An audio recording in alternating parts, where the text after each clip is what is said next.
Oi, pessoal.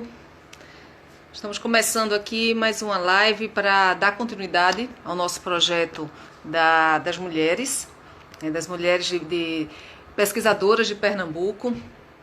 E estou muito feliz de hoje a gente estar com uma querida amiga, antiga, na verdade, a professora Rogéria Gladys, que a gente se conheceu faz um tempo, né? E Rogéria pesquisa, ela é professora da Universidade Católica de Pernambuco, pesquisa sobre o direito do trabalho, direito material do trabalho, fez um mestrado, um doutorado lindo sobre a questão de flexibilização, né, analisando a flexibilização do direito do trabalho, basicamente isso, ela vai poder falar um pouco melhor.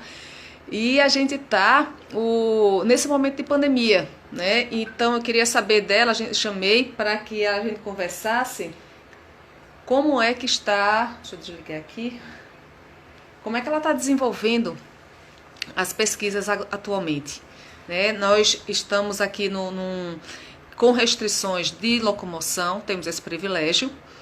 E como é que está sendo o acesso à bibliografia? Eu queria saber de vocês também, como é que está sendo aí a pesquisa, como é que está sendo lidar com a Justiça do Trabalho praticamente paralisada, né? E depois da decisão que houve no sábado, todas essas controvérsias que estão tendo em cima da competência da Justiça do Trabalho. Como é que está sendo os estudos? Estão sendo os estudos da academia do direito do trabalho para quem trabalha para quem é professor, para quem é pesquisador, né? E essas foram as razões pelas quais a gente resolveu convidar as mulheres pernambucanas, né? Por quê? Porque a divisão sexual do trabalho, ela traz em si também a reprodução social das condições. E isso interfere diretamente nos cuidados de casa, nos cuidados domésticos, com a manutenção do trabalho escolar, do trabalho das professoras e das pesquisadoras, com a manutenção das exigências da CAPES e de outros órgãos regulamentadores sobre a produção docente. Então, como é que isso está sendo desenvolvido? Estamos aguardando aqui a professora Rogéria. Ela me mandou uma mensagem ainda que estava terminando uma coisa para poder entrar, terminando, acredito que uma aula. Então, vamos aguardar ainda mais um pouquinho. E em seguida nós teremos, na próxima semana, a professora Maria Clara Bernardes, que defendeu o doutorado há pouco tempo, esse ano, no início desse ano, defendeu também lindamente. E depois teremos a professora Bianca Ventura, que é advogada, né? Clara, ela é professora e pesquisadora, e Bianca, ela é advogada. Então, como é que são duas realidades um pouco diferentes nesse aspecto de como é que elas estão encarando esses momentos da pandemia, esse momento de ficar reclusa em casa e tendo que trabalhar mesmo assim. No caso de Bianca, como é que ela está trabalhando no desenvolvimento do escritório, na manutenção da coordenação de alguns advogados que estão com ela, e Rogéria dominando aí não sei quantas turmas de graduação e ainda a coordenação da pós-graduação da Unicap, né? A especialização, ou seja, pós-graduação lato sensu da Universidade Católica de Pernambuco tem a coordenação da professora Rogéria Gladys. E como é que está sendo feito isso, né? São duas realidades diferentes. Rogéria chegou e aí a gente vai conversar, porque no meio de tudo isso a gente tem as modificações trabalhistas, né? As reformas e as contra-reformas trabalhistas que estão sendo realizadas e como é que isso afeta diretamente os trabalhadores. Oi, Rogéria. Estamos se Oi, vendo. Oh, tudo bom? tudo, correria, viu? Eu estava falando aqui sobre isso. Uma maratona, Juliana, mas Oh, vim, conseguiu chegar. consegui entrar online, beleza. Pois é, eu estava conversando aqui, como apesar de a gente estar recluso dentro de casa, né, com esse privilégio, pelo menos, do isolamento social, como a gente está trabalhando. E você, no seu caso, você tem várias turmas de graduação, que a Unicap está continuando, e você tem a coordenação da especialização da Unicap em Direito do Trabalho, e que isso demanda trabalho, né? Você tem que continuar. No caso, É a UFPE verdade. tem uma reunião hoje da a graduação, ela deve voltar daqui a um mês, mais ou menos. Particularmente, eu já continuo com o PPGD e com o grupo de pesquisa, mas vai voltar a graduação também. E você já vive isso, você continuou vivendo essa situação desde março. Né? Acho que teve um intervalozinho de 10, 15 dias e teve que É se verdade. adaptar. Se adaptar a tudo isso a, a custos de algumas horas de sono, eu acredito, né? Para a gente se É acostumar verdade. com a tecnologia. Ok. É, tranquilo. Tá ouvindo? Tá ok, Juliana? Tá Tá, ouvindo? Tá. tá tudo tranquilo, tá tudo ótimo. E aí eu queria passar a bola para tu, como é que tu estás vendo, como é que estão essas questões trabalhistas, todas essas reformas. Eu estava falando com o pessoal, Rogéria é professora e é advogada trabalhista, ela é diretora do Sindicato de Professores de Iniciativa Privada também, é uma das diretoras, acho que é diretora jurídica, não é isso? Sim, sim, perfeito. Uhum. Então ela acumula várias funções e está sempre. E vocês imaginam a quantidade de problema que está tendo no sindicato de professores, né? Nesse momento tá tendo, a gente acompanha várias demissões que aconteceram aqui no estado de Pernambuco, aconteceram em São outros Paulo. estados, em São Uhum. Paulo, grandes levas de professores sendo substituídos por algoritmos, e ou tutores, ou tutores, e, enfim, já falei demais. Então, a Rogéria, ela acumula essas três funções Ai, ok, Juliana, sem obrigada. adicional, sem receber Oh, gratificação. eu agradeço inicialmente o convite que você me fez, tá? Parabéns pela iniciativa, né? Nós precisamos discutir e conversar, né, sobre diversos temas e por ser mulheres, né? Eu vi que você criou, tá? Uma sessão só com mulheres, reuniões só com professoras maravilhosas, mulheres ativistas aqui, né, do nosso estado e de Recife. Foi a professora Fernanda Lira que me antecedeu e a professora Flora Oliveira, maravilhosa, tá? Então, o que foi que eu imaginei, né? E vou responder sim essa correria, essa dupla jornada que as mulheres estão tendo, né? E começaria dizendo que no meu caso me sinto até privilegiada, porque eu posso, né, trabalhar remotamente. E o que eu pensei, né, em trazer para essa minha fala de hoje, na realidade esse nosso bate-papo, foi justamente os efeitos dessa pandemia para as mulheres mais vulneráveis, para a parte mais vulnerável da nossa sociedade, tá? E aí você também vai poder sim me dar um feedback aí em relação à renda, né? As mulheres que deixaram de receber renda durante essa pandemia. Então, o meu recorte hoje aqui, tá? Eu vou falar de várias, né, áreas em relação às mulheres, mas é colocar que o mercado de trabalho, ele é diverso, o mercado de trabalho é diverso, e eu vou, né, me direcionar, a minha direção vai ser para determinadas classes, para o gênero mulher que foi impactado aqui pela contaminação do vírus. Então, a primeira coisa é colocar diante desse mercado diverso, tá? Então, quais foram esses impactos da Covid em relação ao trabalho da mulher? Vejam que eu não estou colocando nem o emprego. Então, a gente precisa, né, deixar isso bem claro. O que a gente lê muito é que a pandemia ela veio de uma forma isonômica. Existe uma isonomia, né, nessa contaminação. Isso é falso. Não é verdadeiro, tá? Então, algumas pessoas, sobretudo as vulneráveis, elas estão mais sujeitas à contaminação.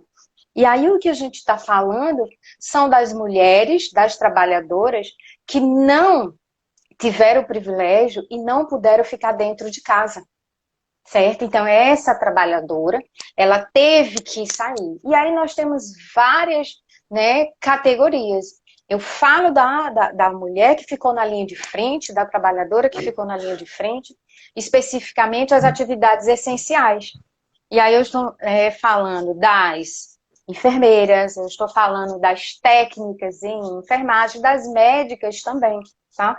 Então, do risco que essas trabalhadoras tiveram, sobretudo de se contaminar, né? Então, nós vimos várias profissionais, já que a minha fala é para a mulher, que foram contaminadas. Então, eu E sua filha, alerto que é para médica também, que foi minha contaminada. filha, que é médica, e foi contaminada. E quando chegou, mamãe, Covid, lá é só o que tem. Enfim, o segundo grupo que eu trago, né, são as trabalhadoras informais. Aquelas que não conseguem, né? Como é que eu vou ficar em casa? O governo diz, fique em casa. Mas eu não tenho renda, eu não tenho salário. Meu filho está com fome. Como é que eu vou ficar em casa se eu não tenho o que dar, né? Se eu não tenho como colocar comida? Claro que tem homens e mulheres nessa situação, mas eu faço o meu recorte para a trabalhadora informal, tá? Então ela teve que sair, ela teve que se arriscar, não teve como ficar em casa. E por fim, a trabalhadora doméstica. Sim, Patrícia, estou vendo aqui, né, Patrícia Carvalho participando e trago sim o meu enfoque para as trabalhadoras domésticas, certo? Que se arriscaram. E aí eu trago dois exemplos. O primeiro exemplo foi a primeira morte, né, que foi divulgada aqui no nosso país, foi de uma trabalhadora doméstica no Rio de Janeiro.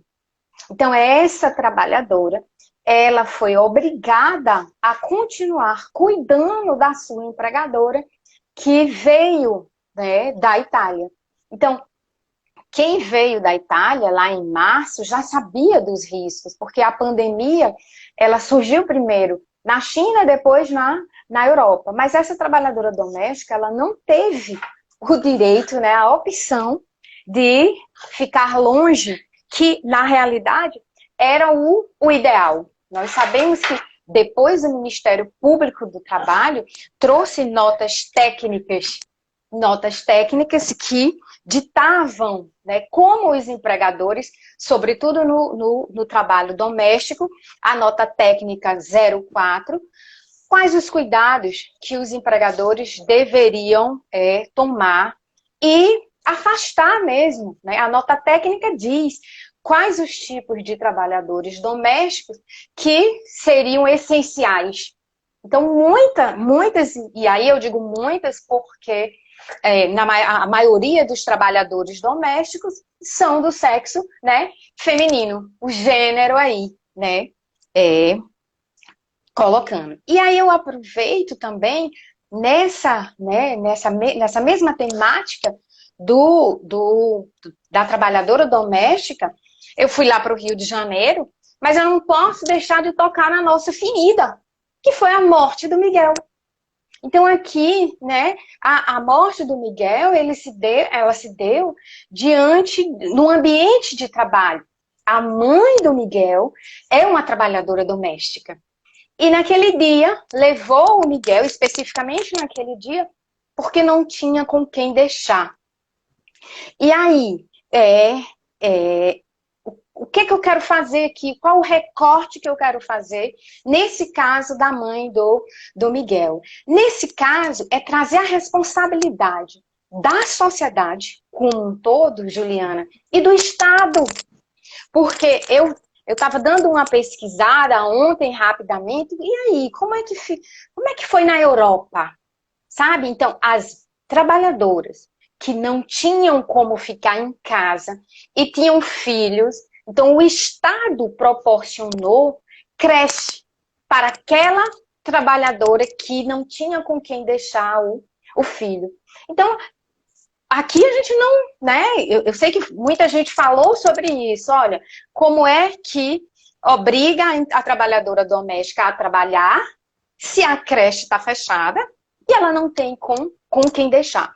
Então, eu trago esse contexto aí da responsabilidade da sociedade diante de certos casos e do Estado. O Estado está omisso, né? O Estado está ali, como quem diz, eu não tenho nada a ver com isso. Claro que tem a ver, que são as políticas públicas, sabe?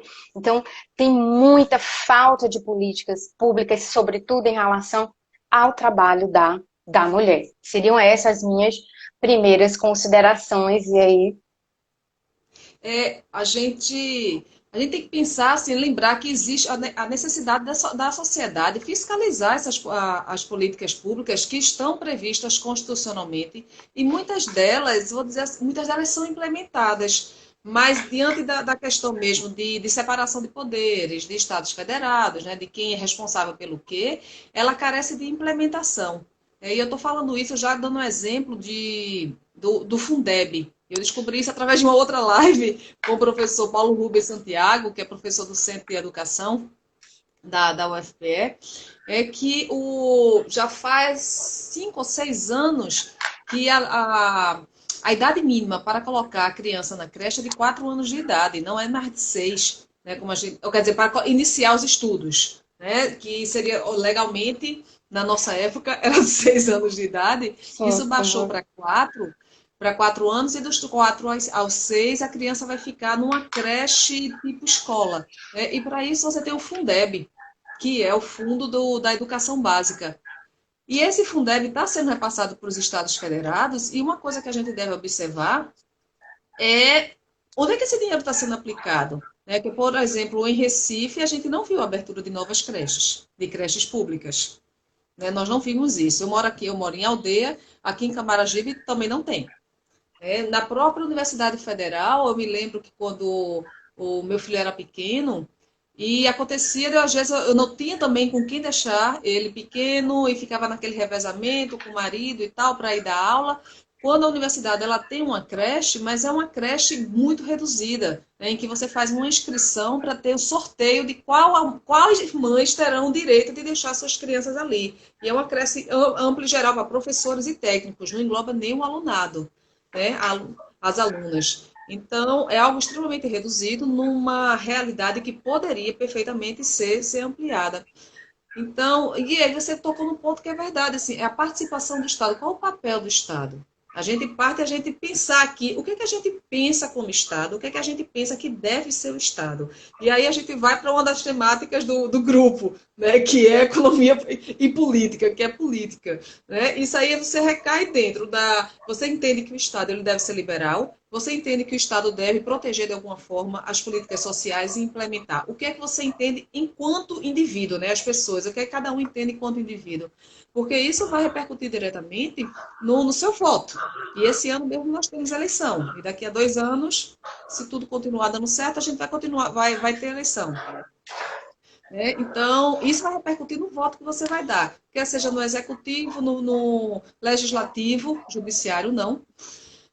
E uma colega ainda lembrou aqui, né, que as creches foi Patrícia. Aliás, queria dar um alô para Patrícia Carvalho, a primeira presidente da Associação de Advogados Trabalhistas de Pernambuco, primeira presidenta e única, né, eu acho, a única presidenta da Associação da AATP, né, e fez um ótimo trabalho lá, com saudade, viu, Pati? E a gente, outras colegas estão aí também, só chamei a atenção logo dela porque ela apareceu o nome aqui. E as creches, elas só funcionam de dia, elas não funcionam à noite. Então, o que se fazer com aquelas trabalhadoras da noite? Especialmente a primeira coisa que vem à mente são trabalhadoras que laboram no setor de saúde. Mas você tem também o ramo alimentício, porque você tem supermercado que funciona à noite. Qualquer trabalhador, qualquer cidadã tem o direito de ter onde deixar o seu filho resguardado no momento em que ela não possa estar com ele, quer ela seja trabalhadora ou não.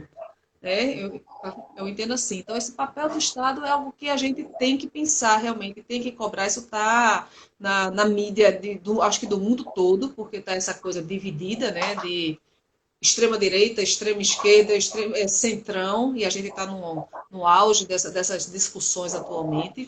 E isso tem a ver mesmo com o papel do Estado. E essas reformas trabalhistas, né, que foram a MP mesmo, a 936 e a 927, né, que foram implementadas agora no mês de março, elas não ajudam. Elas não estão ajudando muito na medida em que, inicialmente, tentou-se excluir a relação de causalidade entre o vírus e a doença ocupacional. Né? Tentou excluir completamente. Pelo menos isso o judiciário atuou e disse que não podia.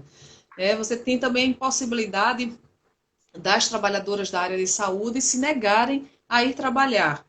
Então, teve também essa questão, a possibilidade também, a mesma 936 autorizou a convocação de qualquer trabalhador que fosse da área de saúde, que tivesse estudado saúde, veterinária, psicologia, fono, qualquer pessoa que tivesse pago disciplina. Eu não sei como a gente não foi chamado, né? Porque a gente pagou uma disciplina de medicina legal. Poderia ser chamado para trabalhar no front.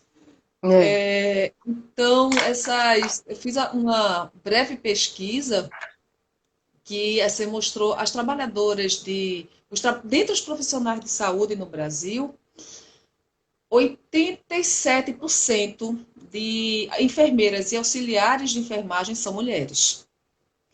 Dentro da categoria de médico, não. Médico é meio a meio, 50% homem e mulher, considerando a relação binária, né, de classificação homem e mulher, considerando somente isso.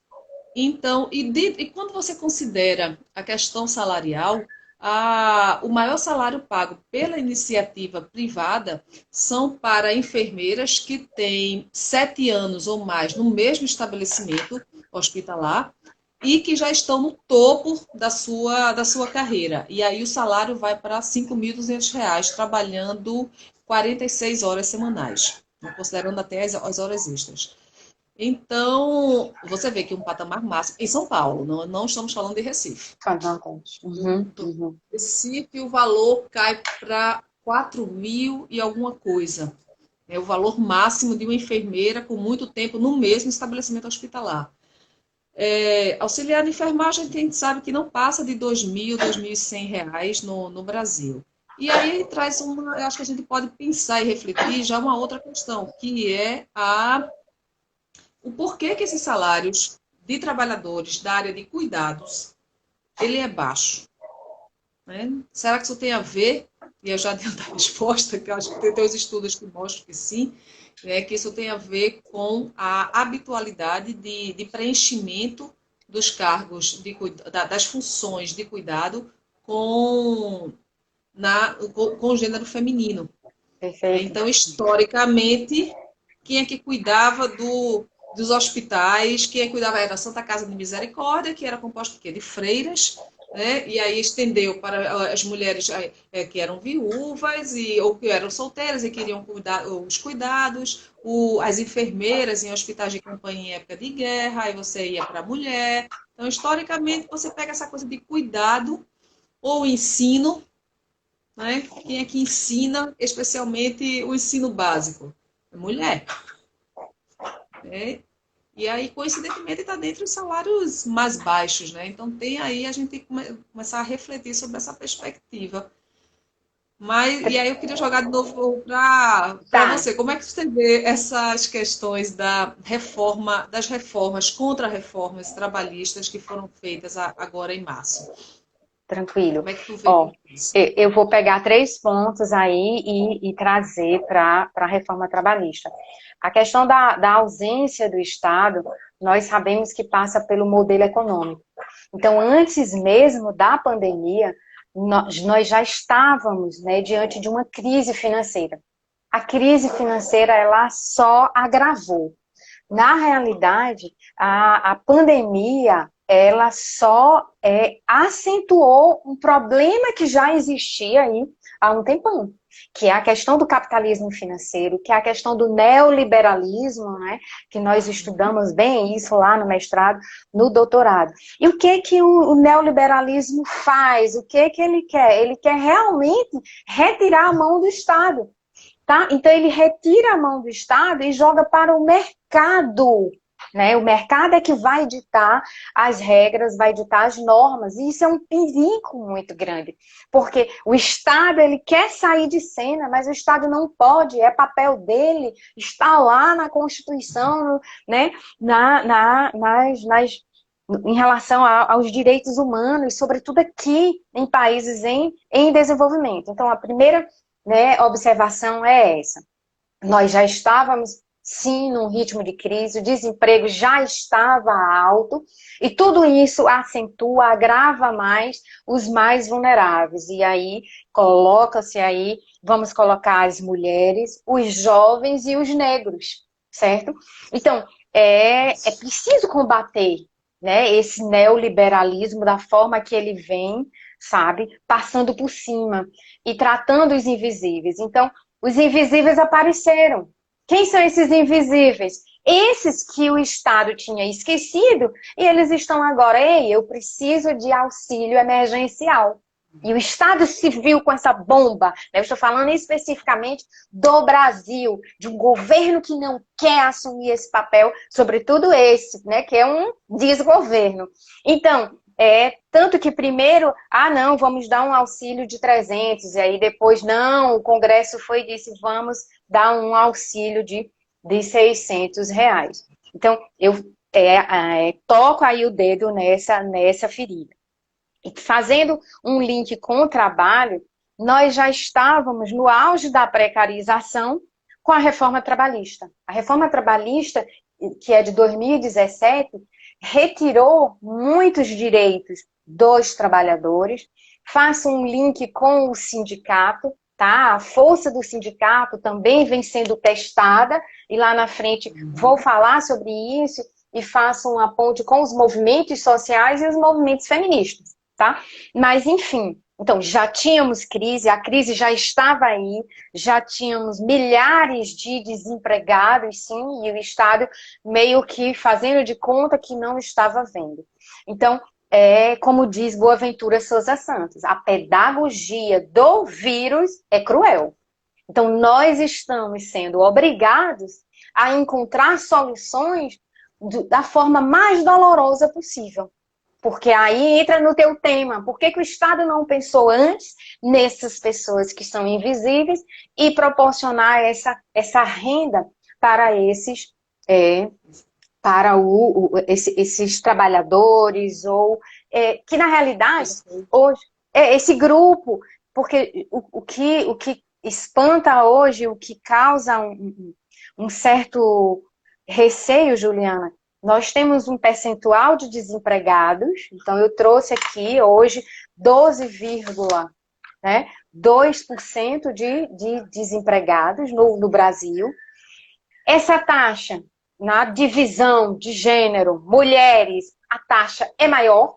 Então, entre as mulheres, o desemprego está lá na taxa de 14,5%. Entre os homens, cai para 10,4%. Então, vejam, né, que novamente a mulher fica aí, né, ela sofre diretamente, ela sofre mais os efeitos dessa pandemia. Então, colocando agora a reforma trabalhista, vem e retirou parte dos direitos. E vem a pandemia. E a pandemia, as medidas provisórias também, né? O Estado veio e disse, as opções são essas: suspensão do contrato de trabalho, e passa a bola, aí sim o Estado assume, mas não garantindo a renda.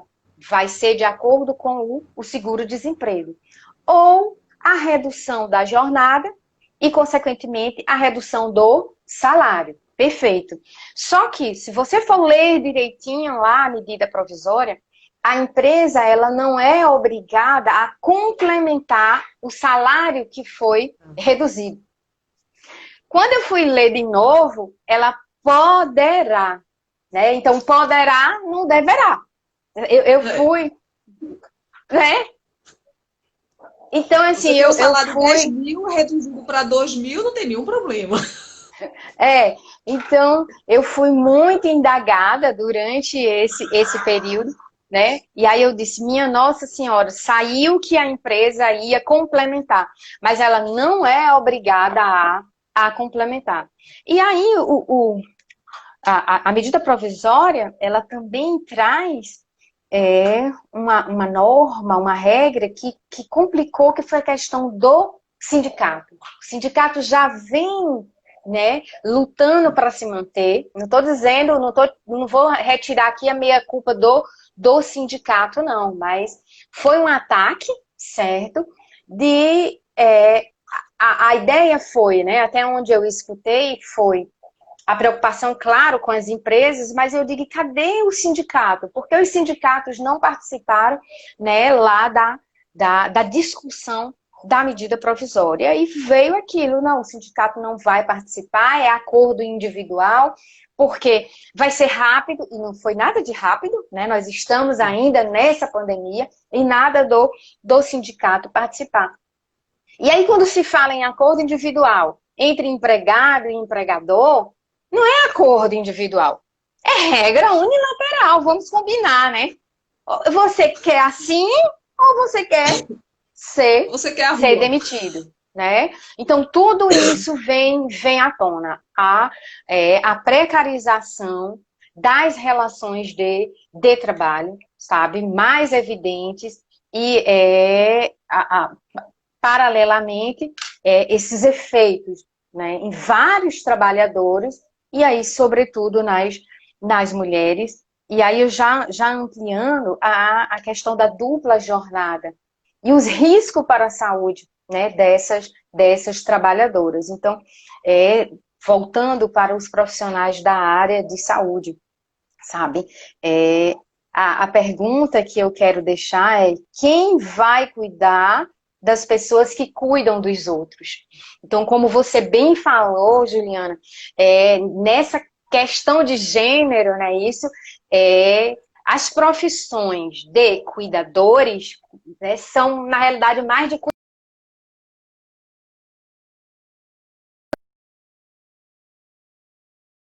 colonialismo, né? Do machismo, do patriarcal, enfim, mas não vou entrar nesse viés aqui, mas está relacionado.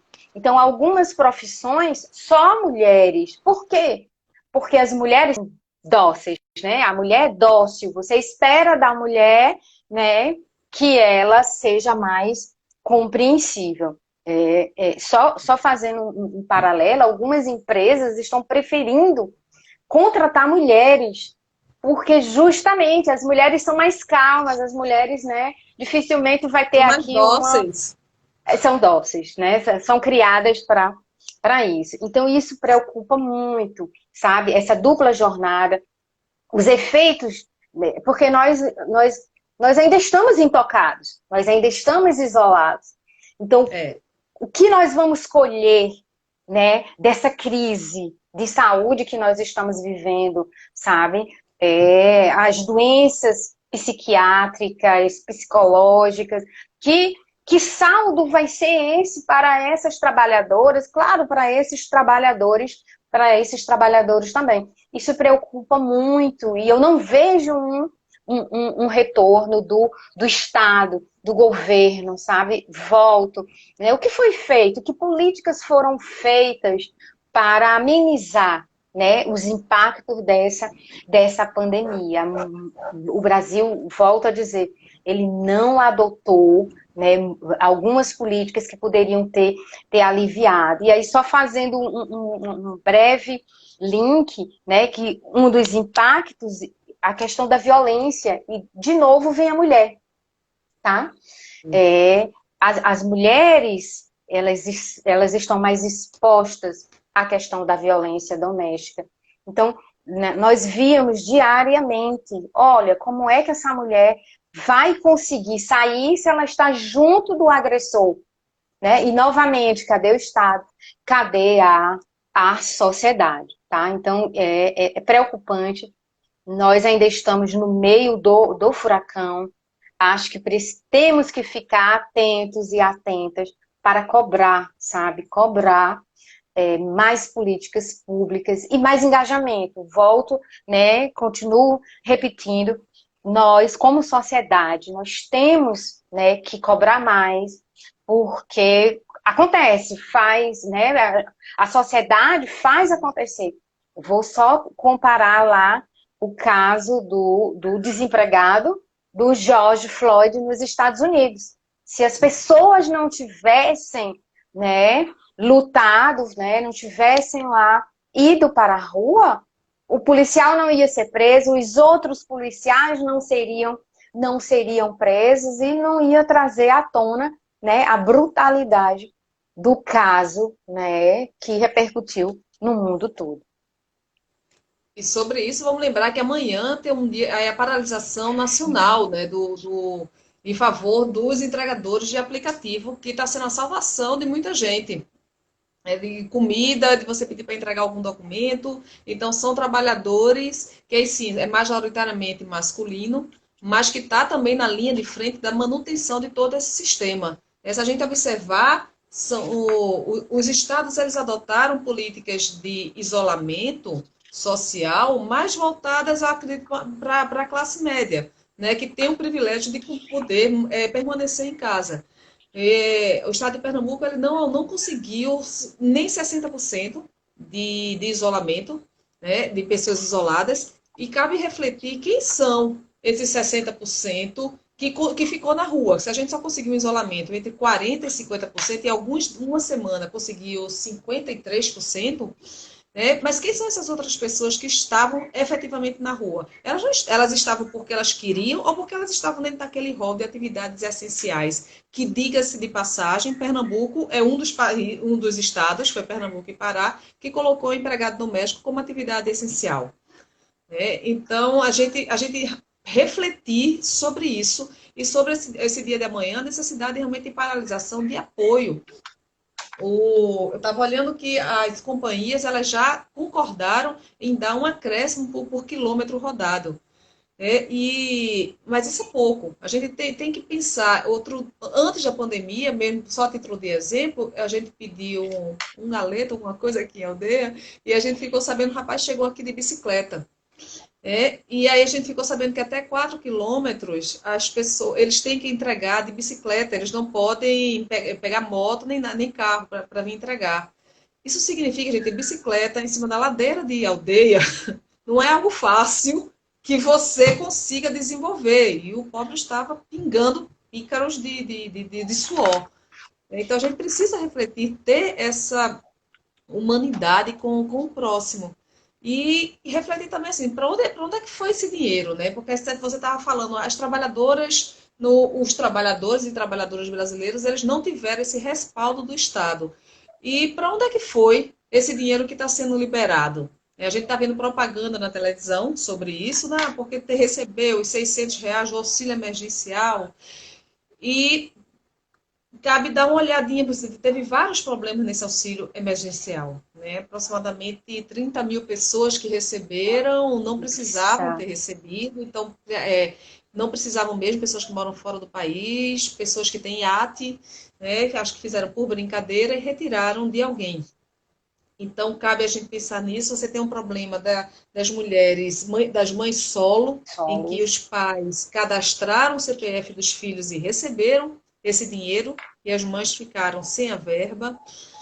E você tem a parte do repasse do dinheiro que foi feito para os bancos.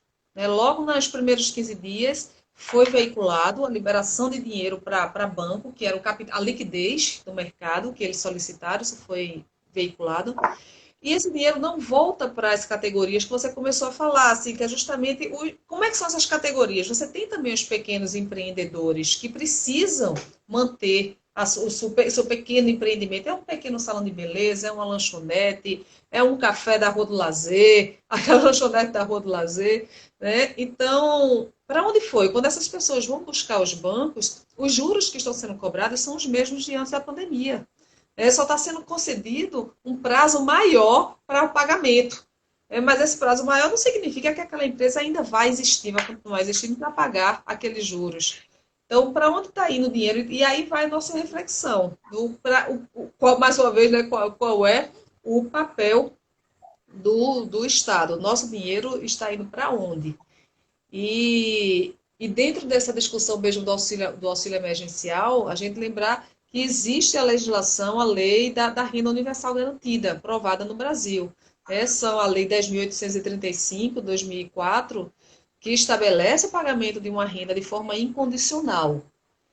E esse auxílio emergencial, que foi instituído, segundo eu soube também, a ideologia foi em cima dessa lei, ela foi fundada na existência dessa lei, mas o auxílio emergencial, ele é condicionado, assim como o Bolsa Família é condicionado, né? A renda universal garantida, ela seria incondicionada, e seria para todos. E aí, Rogério, me chama a atenção mesmo a legislação do auxílio emergencial, ele está praticamente estipulado, as regras estão praticamente estipuladas lá ali no artigo 2º. Os outros artigos, os parágrafos que vêm em seguida, são parágrafos que poderiam perfeitamente ser cortados, mas que eles estão somente preocupados no quanto que a pessoa recebe. Ou recebeu em 2018, diz lá, o imposto de renda, a pessoa tem que ter recebido até 28 mil, não sei o quanto, em 2018. Ela não pode ter mais de 2 pessoas recebendo na mesma casa. A renda mensal não pode ser superior a, não me lembro mais, a determinado valor, ou per capita. Então, são regras relativas ao lado financeiro do sujeito. Isso demonstra uma preocupação enorme na pessoa receber um dinheiro sem dar uma contraprestação de serviço. E logo o auxílio emergencial foi apelidado de, como é que ele chama? De esmola emergencial. Já de uma forma pejorativa, em que as pessoas não estavam trabalhando e estavam recebendo do governo. Do Estado, do governo, não, vamos dizer do Estado, que o Estado somos nós. E aí vem para essa obrigação que tem, esse critério ético de que você tem que trabalhar. Mas aí eu me indago assim, por que eu tenho que trabalhar para sobreviver, especialmente em momento de uma pandemia, que não dá para ninguém trabalhar praticamente. Pelo menos 60% da população, 60% não pode parar de trabalhar. Né? E todo esse desmonte que se vem da legislação trabalhista, de quem está trabalhando. E essa questão do auxílio emergencial foi bem emblemático, no tocante a ser visto como algo que não é devido a pessoas que pagam impostos corriqueiramente, que estão ali usando aquele auxílio para comprar um pão, um leite, para pagar o aluguel de casa, uma conta de energia, em que incidem impostos. Em todos esses elementos que eu citei, eles incidem impostos, e esses impostos eles vão para o Estado e, portanto, devem prestar serviço efetivamente à sociedade, especialmente nesse momento em que é necessário, como você falou, creche, construção de creches, construção de elementos que possam manter o trabalhador e a trabalhadora em segurança.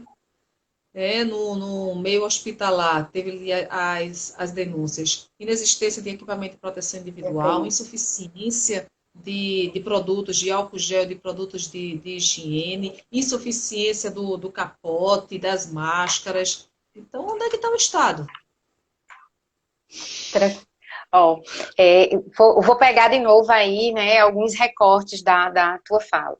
Quando você fala dos entregadores, né, dos empregados de aplicativos, né, a precarização ela vem aí com mais força, né, que é a uberização, né, a ampliação da uberização dos trabalhadores que já estavam desempregados mesmo. Então eu vou aqui trabalhar, né, para esse aplicativo. Ele não tem empregador, né? Vamos, né, colocar aqui a primeira afirmação nesse sentido. Então, de novo eu faço um link. Você vê uma ou outra entregadora. Você vê mais homens, tá? Como você mesmo disse, para subir aí as ladeiras de aldeia, demanda o quê? Força. Então, é diferente do que se espera da cuidadora que é dócil. Vejam, né? A questão da discriminação por questão de gênero. Tem, mas são pouquíssimas, tá? Então, ali é o reflexo né, da precarização. Eu citei o entregador, né, de alimentos, mas enfim, ele pode entregar qualquer coisa, mas várias categorias não estão fora dessa precarização, dessa uberização. Pode acontecer com médicos, pode acontecer com a nossa classe, né, de professores, certo?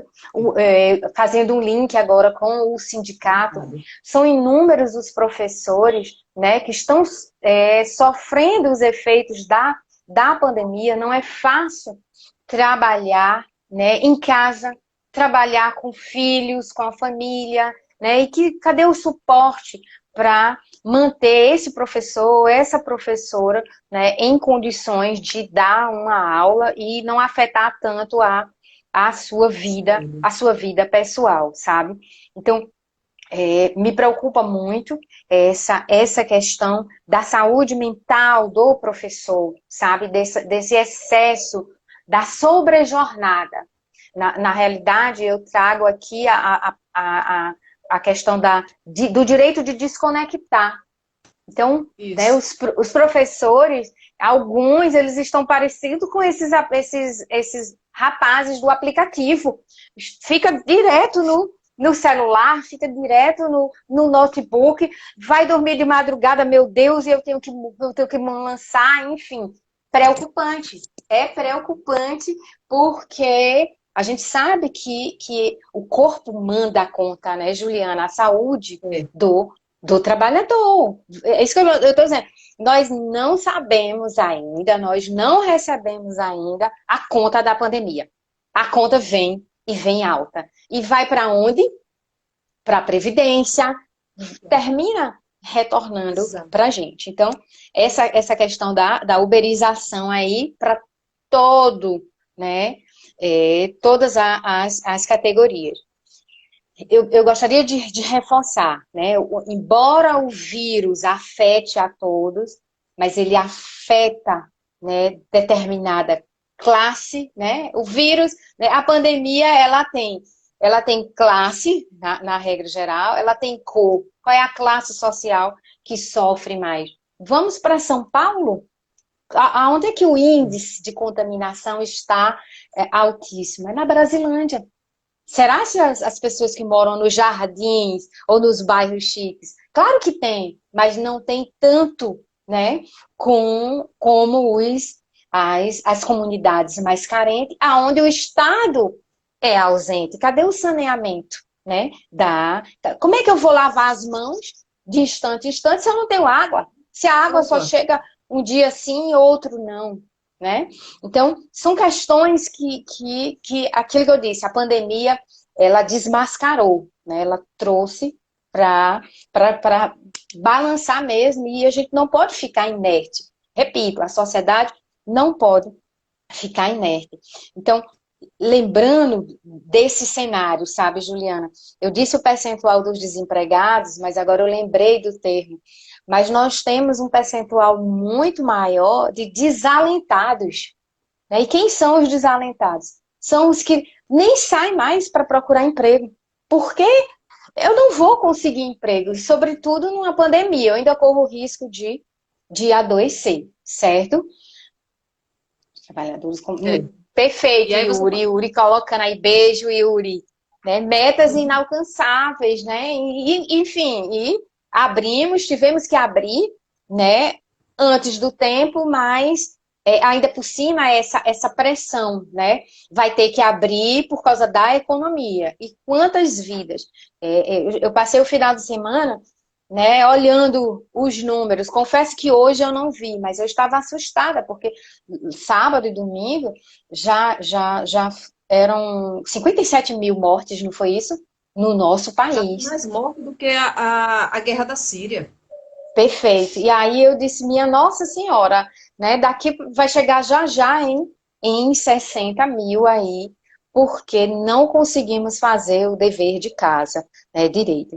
E aí, pegando ainda o que você disse, o auxílio, num primeiro momento, foram tantas barreiras, tantas dificuldades, sabe? Parece que era de propósito, para dificultar, né? Vou colocar só a Caixa Econômica e os trabalhadores se arriscavam na fila, do auxílio emergencial.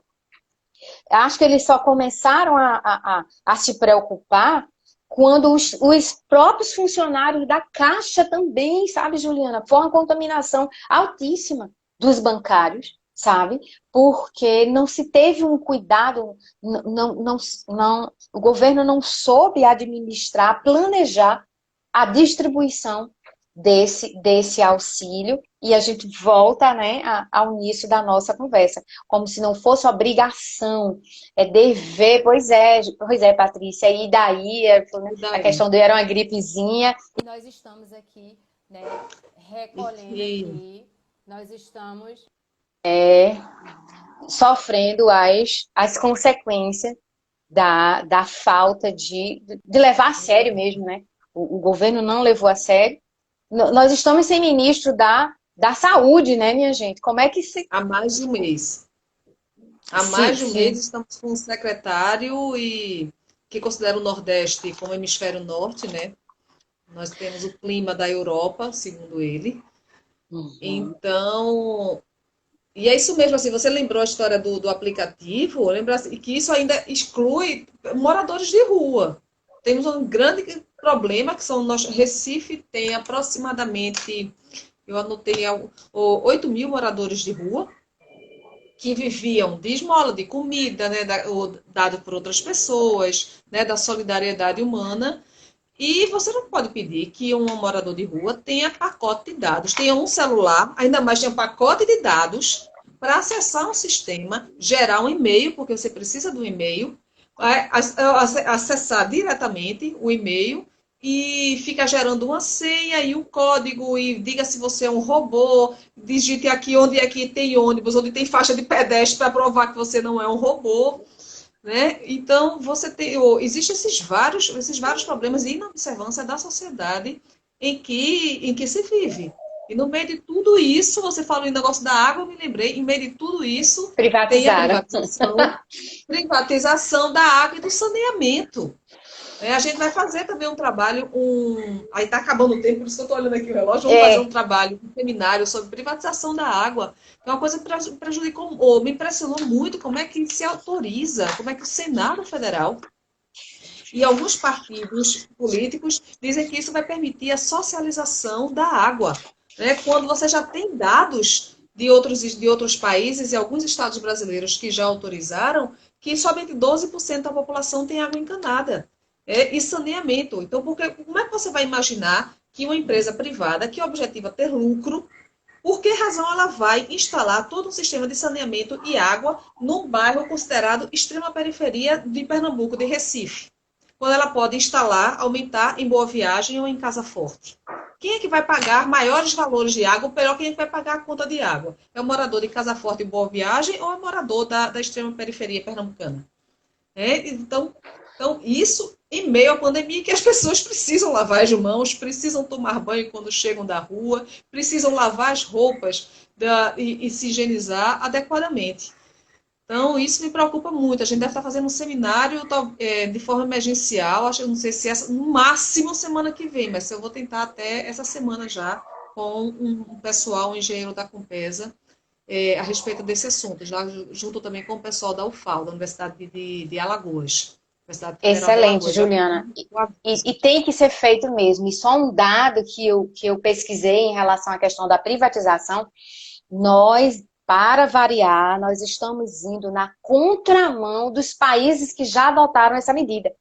Os países que privatizaram, eles estão voltando atrás, né? E justamente o que estão falando aqui, né? Aqui o Evaldo está colocando aí na mensagem dele. E foi tudo meio rápido para variar, né? Na surdina, enquanto a gente está preocupado aqui em sobreviver, né? Que muitos estão preocupados em sobreviver, o Congresso faz isso, tá? Mas, enfim, é preocupante o cenário, né? Só voltando, meio que fechando aí o que a gente estava, né, falando. Então, eu acho que a pandemia veio apenas agravar, né? Agravar uma situação que já estava e muitos não queriam ver, tá? A questão da fome, o que você falou aí, nós não podemos, né, fechar os olhos para as pessoas que estão em situação de miserabilidade. E são muitos, não são poucos, sabe? É passando fome mesmo, eu não estou inventando aqui, não, né? Aqui em Recife, você olha filas de pessoas que estão, né, indo atrás dos grupos solidários, né? E aí, diga-se de passagem, Recife está com uma galera legal, ajudando, distribuindo alimentos, água para as pessoas que estão à margem da sociedade, né? Desse Estado que finge, porque isso é fingimento, porque o Estado tem todos os dados. Na hora de pagar, ele sabe quantos são, né? Eita, custou tanto. E antes, não sabia? Pelo amor de Cristo, certo? Uma coisa que me preocupa também diante disso tudo é essa ascensão conservadora e autoritária, né? Dessas imposições. A professora Clara trouxe aí uma notícia de primeira mão que acha que ela colocou aí o ministro da Educação, né, desistiu. Enfim, veja, né, que situação é complicado. Mas aí eu reforço, sabe, Juliana, acho que a pandemia está sendo mais cruel para as mulheres por diversos aspectos que nós colocamos aqui, sabe?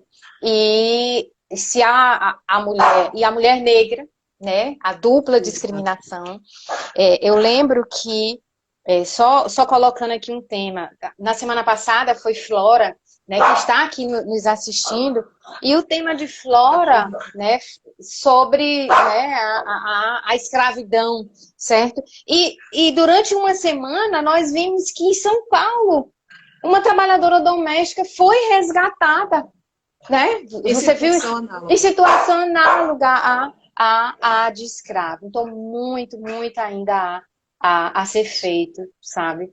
Não podemos nos calar, é resistir. Uhum. Vamos resistir. Eu queria, daqui a pouco o Instagram vai cair, né? 1 hora. Aí eu queria aqui registrar a presença do professor Ivan, lá do Rio de Janeiro, professora Clara Bernardes, do Evaldo, que é do nosso grupo de pesquisa, do Eduardo Varejão, enfim, de todo mundo. Não vou poder passar todas as mensagens para ver os nomes, Bianca, que vai estar com a gente. E te agradecer, Rogéria. Queria agradecer tu ter aceito o convite, falar aqui como é que está a tua realidade, como é que estão as coisas aí. Sua filha que está bem, ainda bem, que a Aline está tudo direitinho com ela. E pronto, então, e esperar até a próxima. Se você aceitar, a gente conversa novamente. Numa outra oportunidade, a gente vai dar continuidade com as mulheres pernambucanas, como eu disse a vocês, semana que vem, professora Clara, depois professora Bianca, né? E a gente vamos estar juntas. E tem muita gente que a gente pode conversar, a própria Patrícia também, saber como é que está a vida dela, né, de advogada.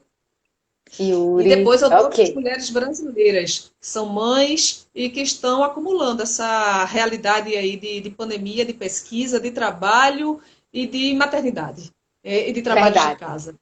Ok. Agradeço novamente a oportunidade, esse espaço de fala é muito importante, sabe? Eu acho que quando você promove um evento desse, você responde aquela pergunta, onde estão as mulheres, né? Nós estamos aqui, nós estamos pesquisando e nós não vamos nos calar, né, com esse desmantelo que está acontecendo. Um beijo para todos, né, que tiraram aí um tempinho para nos assistir.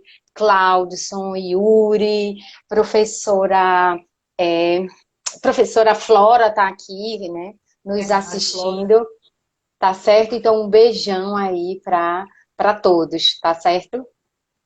Obrigada, Juliana, um abração. Tchau. Tchau, um beijo. Obrigada.